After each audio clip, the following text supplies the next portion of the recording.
Hello everybody and welcome to Level 30 Games. Today I wanted to talk about some quick impressions on the first few hours of Xenoblade Chronicles Definitive Edition for the Nintendo Switch. This is a massive 80 to 100 hour JRPG, and while I have played quite a large chunk of the opening portions, I am nowhere near done this massive title. The question is, will I finish it? Here are my thoughts. Before I get into it, if you'd like to give the video a thumbs up, and please consider subscribing to the channel for reviews, podcasts, Let's Plays, and more. We'd love to have you as part of the Level 30 fam.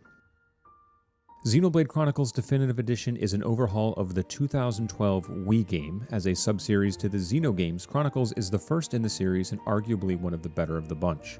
The fact that we got a sequel on Switch prior is a testament to how much faith Nintendo has in the series and how much they trust Monolith Soft as developers.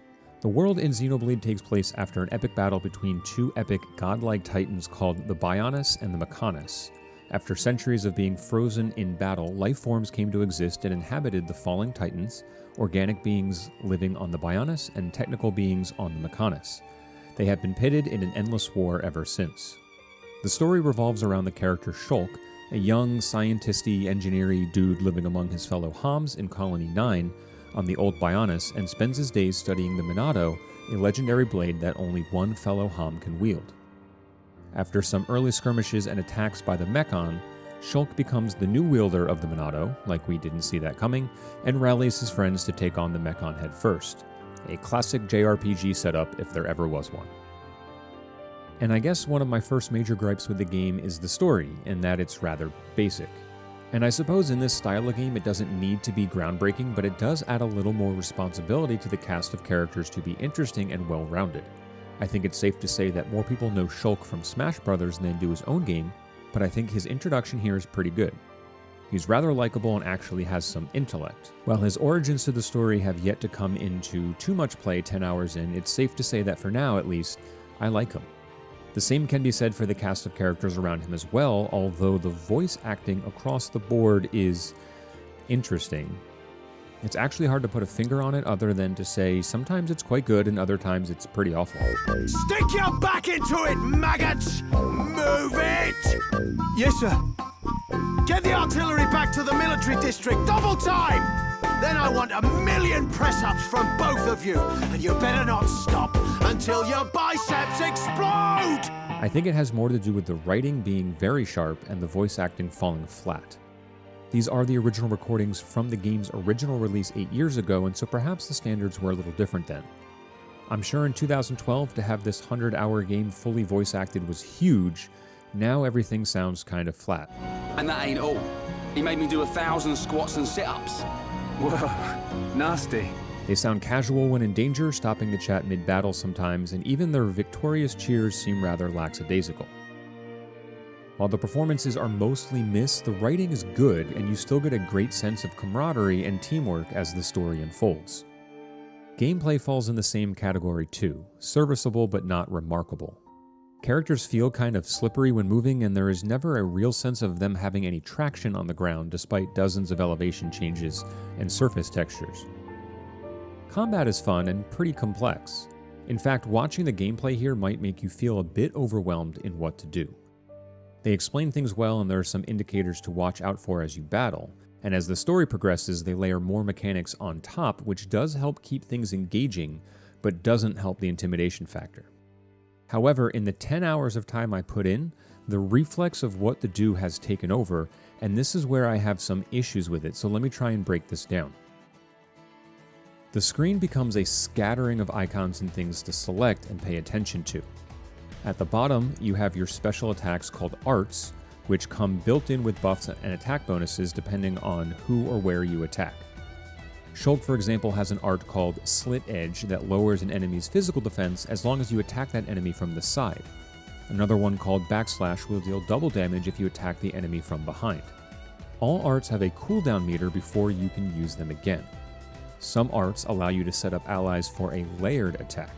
For example, Shulk can use Air Slash to damage an enemy and inflict Break.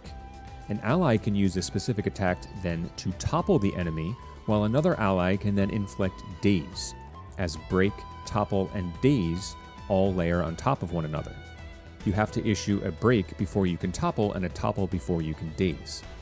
This adds some complexity to combat, but it's flawed in a few ways. For starters, just because you inflict break doesn't mean that an ally can use an attack to topple, since you have no control over what attacks the AI uses. Second, and maybe more importantly, is that there is so much going on to pay attention to, you're actually missing a lot of the action. My eyes tend to stay at the bottom of the screen to see which arts are open and which ones are cooling down. Occasionally I'll glance screen left to check the health of myself and my teammates, and if need be, go back to arts to issue a healing art. Then finally, the break, topple, and daze meter is located at the top of the screen above the enemy's health. Since all of this takes place in real time, you know where my eyes ever rarely are? On the action in the middle of the screen. Even the arts that require specific placement, like the backslash I mentioned earlier, I just blindly move the character around while looking at the icon that will alert me when I'm in the right spot. And that's a shame, because the bigger battles are pretty cool, as they are interlaced with some really awesome cutscenes. I wish those were all the gripes of combat in this game, but I have a few more. Battles take a while. It's not uncommon for some enemies to take 2 to 3 minutes each, which makes progressing through the vast open world, which is beautiful by the way, a giant pain in the ass. On top of which, enemy health and attack power is dictated by level, not by creature type. So I spent the same amount of time attacking a giant bird that epically swooped out of the sky and it bombarded me as I did a small gathering of ants, and that kind of bothered me. To top it off, most creatures are obnoxiously aggressive and will track you down. So again, moving from point A to point B can be a slog when you're spending 20 minutes fighting your 5th group of ants just because you veered off the beaten path a little. I feel like this made me stick to following objectives as strictly as possible. Now, it wouldn't be a JRPG with a ton of side quests, and sadly, most of these aren't super meaningful. A lot of the early ones have included, go here and kill this monster, or bring me 5 bug heads or something. The icing on the cake, though, is that you rarely need to return to the person who issued the quest in the first place. So it's great that you complete them just by moving through the game and occasionally going out of your way, but it does make them feel a little less impactful. Especially when you come across an NPC who can issue 4 to 5 quests in a row. I just spammed the A button to accept it, and then spammed again through the same dialogue until the exclamation mark over his head is gone. While some side quests do offer XP to help level up, it's worth doing it alone for the money, as you will need to upgrade gear frequently. I was getting slaughtered early on a lot, which became frustrating. The game doesn't punish you outside of making you run all the way back from your last location sighting, which depending on where you are could be far away or around the corner. Since you spend a lot of time running through the map, having to do that again and again and again each respawn became a pain in the butt. A lot of scrutiny has been brought up about the graphics and visual fidelity of this game, and if I'm giving my honest opinion, they are okay. Characters look great at times and ugly at others. Same can be said for backgrounds and objects. Indoor areas suffer from blandness and an unnecessary sense of hugeness to allow for movement. I took the game out for a spin in handheld mode once, but it was so put off by how everything looked, I stopped after a few seconds. I'm not a graphics snob by any stretch of the imagination, but this game looks ugly in handheld mode, so I'm sorry to all you Switch Lite players. The big question is, will I see this game through to the end? I went back and checked. I made it 15 hours into the 3DS version and gave up, and I'm feeling hopeful about this one making it a little bit further. I think I'll stick with it, but I also feel the moment another Nintendo tentpole release comes along, I'll give this up and move on. The level 30 crowd has a few more things to consider. I can easily see this being a game that is incredibly hard to get back into after putting it down for a while. The combat system is doled out well, but can be overwhelming to come back to all at once. The character relationships are the strength of this game by a large margin, even if the story is fairly boilerplate. I think fans of the series will love this version. People with a JRPG itch would do well to check it out, given they've already played some of the better offerings on the Switch like Dragon Quest XI or Trials of Mana. Newbies should at least look into it, so it's not getting a hard pass from me.